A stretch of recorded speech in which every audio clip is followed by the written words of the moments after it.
Bonjour à tous et à chacun, très heureux de se retrouver sur notre chaîne JNA Studio, c'est-à-dire les vidéos qui concernent l'association Jérusalem Nouvelle Alliance. Nous voulons développer les thèmes qui concernent les nations, Israël, l'Église et bien évidemment le Messie. J'aimerais avec vous commencer par la première promesse de rédemption qui a été proclamée par Dieu dans les Saintes Écritures. Alors bien sûr, nous nous retrouvons dans le livre de la Genèse, ce livre qui est le livre des commencements, de tous les commencements, commencement de la création, commencement pour la création de l'homme et de la femme, malheureusement commencement du péché et aussi commencement de la formation des nations et puis ensuite de la vocation d'Abraham et de la création de la nation d'Israël. Alors il y a beaucoup de choses à dire, mais il est évident que très souvent nous insistons à juste titre sur la promesse faite à Abraham dans Genèse chapitre 3, où Dieu appelle Abraham et il est évident qu'à partir de ce moment-là, Dieu va proclamer et programmer quelque chose d'extraordinaire pour le salut de l'humanité. Mais j'ai voulu commencer par la première promesse, parce que si Dieu va faire une promesse extraordinaire à Abraham, il y a aussi cette première promesse faite à toute l'humanité de la victoire de Dieu au travers de celui qu'il enverra dans le monde, à savoir le Messie. Et bien évidemment, si les nations ont une importance, si Israël a une très grande importance, si l'Église est une organisation, une assemblée extraordinaire, toutes ces choses n'existent point sans la révélation de Dieu, sans la manifestation et l'action du Messie. Alors, quand nous regardons dans les premiers chapitres de la Genèse, il y a d'abord bien sûr la création. La Bible nous dit au commencement, Dieu créa les cieux et la terre. Et puis il y a la création de l'homme. Il y a cet environnement extraordinaire dans lequel Dieu va placer l'homme et la femme, le jardin d'Éden, littéralement le jardin des délices. Et dans ce jardin des délices, eh bien, il y a toutes sortes d'arbres fruitiers et il y a deux arbres qui sont relevés comme particulièrement différents. L'un qui s'appelle l'arbre de la connaissance du bien et du mal et l'arbre de la vie. Dieu dira à Adam, tu pourras manger de tous les arbres du jardin, mais le jour où tu mangeras de l'arbre de la connaissance du bien et du mal, alors tu deviendras mortel, tu mourras. Et nous savons bien évidemment par le récit biblique que Ève va proposer de manger ce fruit, elle va elle-même manger de ce fruit et Adam va aussi manger de ce fruit et tous les deux vont désobéir à Dieu et se retrouver dans une situation dramatique qui est appelée d'une manière courante la chute, alors que l'homme et la femme avaient le privilège tous les jours d'être là dans la présence de Dieu, d'avoir un dialogue exceptionnel avec Dieu. Il va y avoir une rupture, il va y avoir une cassure qui va amener à une grande détresse parce que la communion avec Dieu va être dégradée, brisée à cause du péché de nos premiers parents. Mais heureusement, ce Dieu qui est le Dieu créateur des cieux et de la terre, qui est le Dieu créateur de l'humanité, de l'homme et de la femme, c'est aussi le Dieu du salut, c'est aussi le Dieu rédempteur, c'est le Dieu qui aime le monde et nous le verrons dans quelques instants. Et il y a là bien sûr la recherche de Dieu en ce qui concerne Adam et nous savons, parce que les Saintes Écritures le disent, dans Genèse chapitre 3 au verset 9, Dieu cherche Adam et lui dit « Mais où es-tu » Il nous est dit ceci, mais l'Éternel Dieu appela l'homme et lui dit « Où es-tu » Et Adam va répondre « J'ai entendu ta voix dans le jardin et j'ai eu peur parce que je suis nu et je me suis caché. » Et l'Éternel Dieu dit « Qui t'a appris que tu es nu? Est-ce que tu as mangé de l'arbre dont je t'avais défendu de manger? Et nous savons ce que dira Adam. Il répondra, voilà, la femme m'a donné de ce fruit et la femme reportera la faute sur le serpent. Bien évidemment, dans ces interrogations, dans ces deux interrogations, lorsque Dieu dit à Adam, à l'homme, où es-tu? Il sait parfaitement où est Adam. Il se cache au milieu des arbres du jardin. Lorsqu'il lui dit, est-ce que tu aurais mangé du fruit défendu? Eh bien, il le sait parfaitement, mais il veut que l'homme l'exprime. Et c'est important parce qu'il faut que l'homme confesse déjà ce qu'il a fait pour que le plan rédempteur puisse aller de l'avant. Nous avons ce dialogue entre l'homme et Dieu, entre la femme et Dieu, et puis aussi cette parole qui va être adressée au serpent ancien, qui est le diable, qui est Satan, et Dieu va dire à l'adversaire de nos âmes, au verset 14 de ce chapitre 3 de la Genèse, l'Éternel Dieu dit au serpent, puisque tu as fait cela, puisque tu as séduit la femme et aussi entraîné l'homme dans ce péché, puisque tu as fait cela, tu seras maudit entre tous les bétails et entre tous les animaux des champs, tu marcheras sur ton ventre et tu mangeras de la poussière tous les jours de ta vie.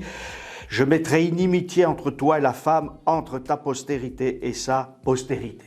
Et j'en viens maintenant à ces quelques mots tellement importants que Dieu dit au serpent et qui est une promesse extraordinaire pour l'humanité.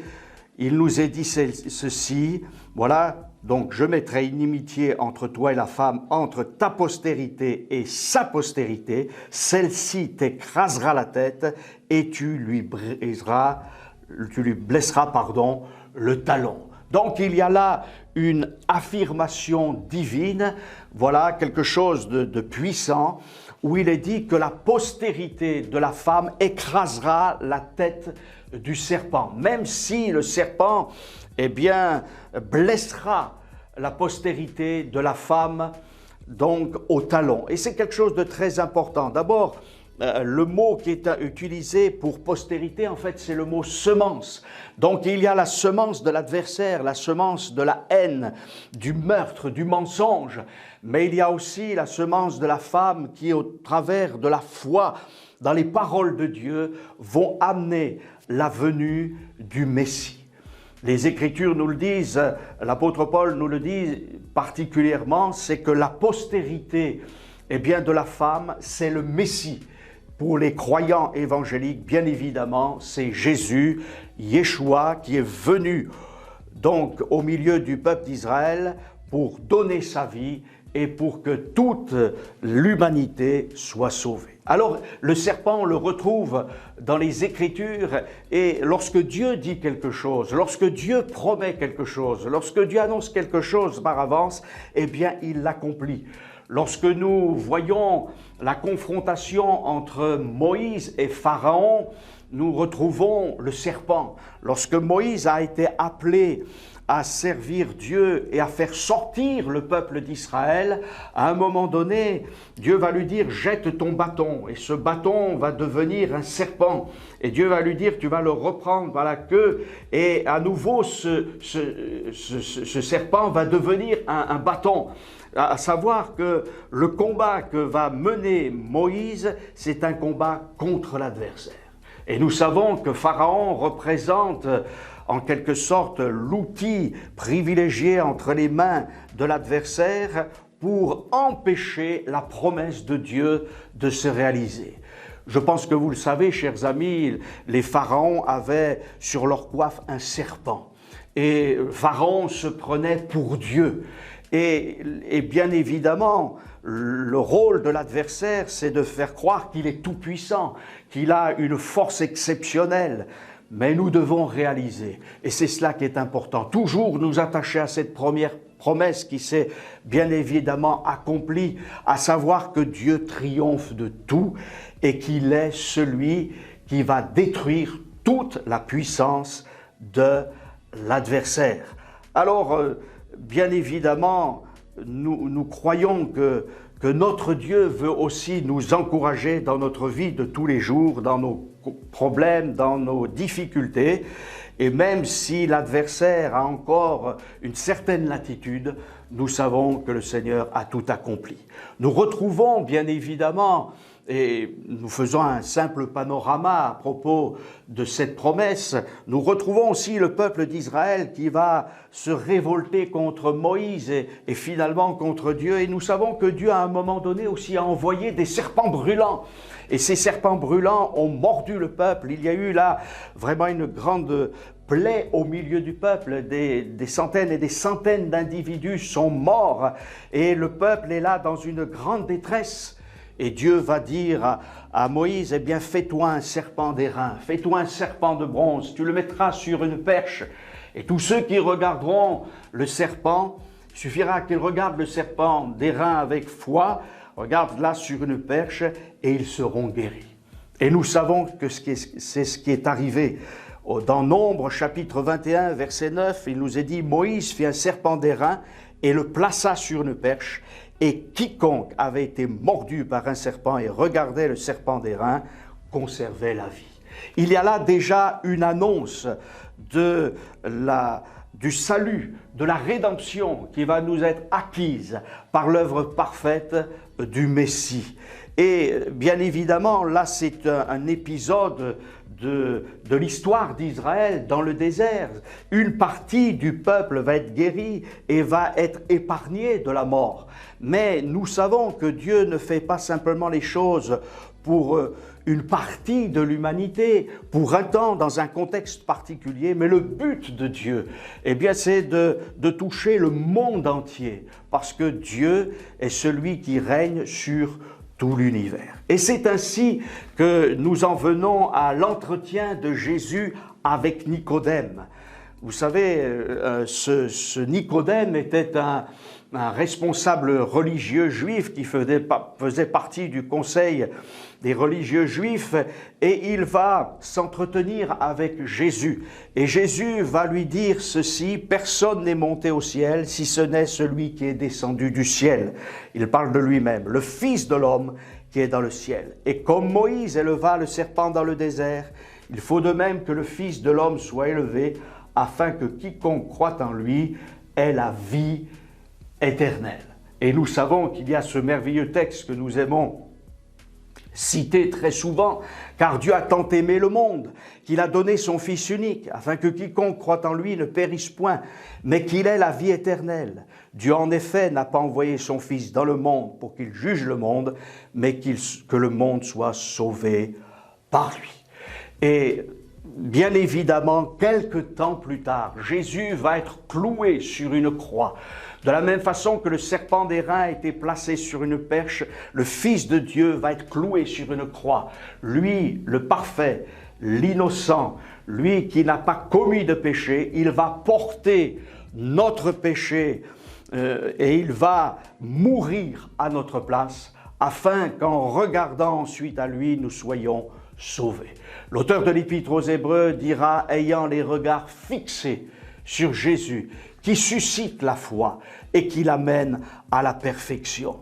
Et l'œuvre de Jésus est à nul autre semblable, parce que ce Jésus qui a été crucifié, qui a porté les péchés de l'humanité, il est également ressuscité. La mort n'a pas pu le retenir.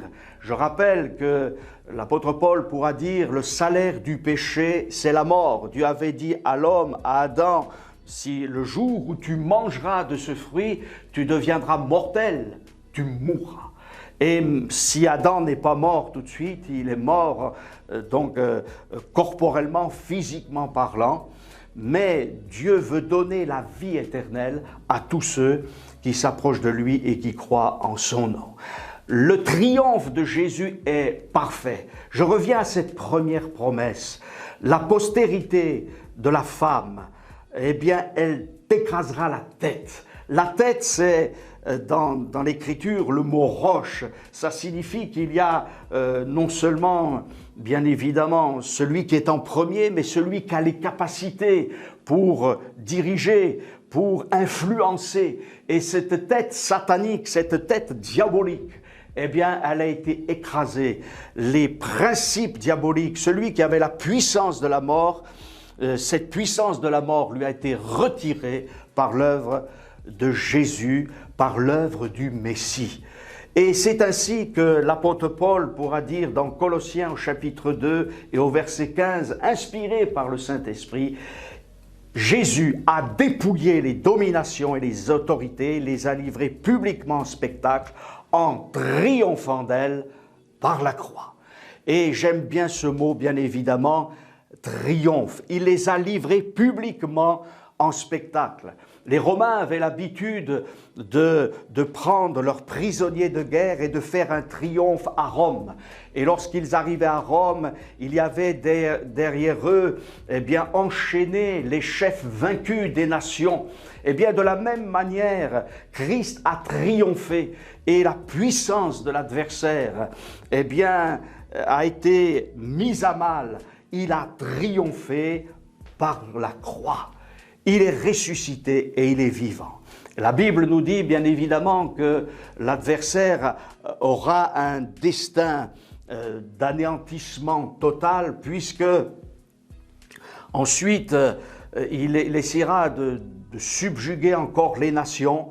Mais pour tous ceux qui s'approchent personnellement de Jésus-Christ, l'adversaire n'a plus de pouvoir sur eux, comme il l'avait autrefois au travers du péché et de la désobéissance. La Bible nous dit dans le livre de l'Apocalypse qu'il y aura un temps particulier aussi dans l'histoire de l'humanité. Une fois que le temps des nations sera écoulé, le Seigneur reviendra pour régner sur la terre pendant 1000 ans.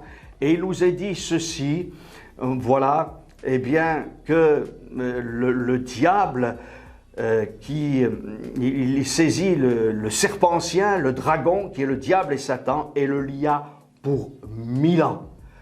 Et c'est ainsi que, eh bien, cet adversaire sera lié pendant 1000 ans, mais au bout des 1000 ans, la Bible nous dit que l'adversaire sera relâché et qu'il essaiera encore dans une dernière révolte de s'attaquer au trône de Dieu, mais un feu descendra du ciel et va agir contre tous ceux qui s'opposent au règne de Dieu. Et il nous est dit, il fut précipité, le grand dragon, le serpent ancien. Voilà, et il nous est dit surtout, et c'est là le triomphe éternel dans Apocalypse 20, et le diable qui les séduisait, c'est-à-dire qui séduisait les nations, fut jeté dans les temps de feu et de soufre où sont la bête et le faux prophète. Ils seront tourmentés jour et nuit au siècle des siècles. Voilà l'issue de Satan qui va de chute en chute alors qu'il était dans le ciel dirigeant l'orchestre de Dieu, c'est ce que nous disent les prophètes. Il va ensuite s'attaquer à l'homme après avoir chuté, après avoir s'être rebellé contre Dieu. Il va s'attaquer à l'homme, il va s'attaquer au plan de Dieu, mais en fait l'adversaire va de chute en chute. La première promesse. Chers amis, n'oublions jamais cette première promesse. Voilà, la postérité de la femme t'écrasera la tête et tu lui blesseras le talon. Et c'est évident qu'à la croix, le Christ a été blessé, percé dans ses mains, dans son côté, dans ses pieds, couronné d'épines. Il avait auparavant été flagellé. Il sera là exposé comme un condamné à mort, mais après avoir été déposé dans le tombeau, il va ressusciter, il partira ensuite au ciel, et il est celui qui règne et qui triomphe. Alors, n'oublions jamais les promesses de Dieu. J'avais vraiment à cœur de vous exposer cette première promesse qui parfois est oubliée ou qui est négligée. Alors, gloire soit rendue à Dieu, qui nous fait toujours triompher en Jésus-Christ, notre Sauveur et Seigneur. Que le Seigneur vous bénisse abondamment.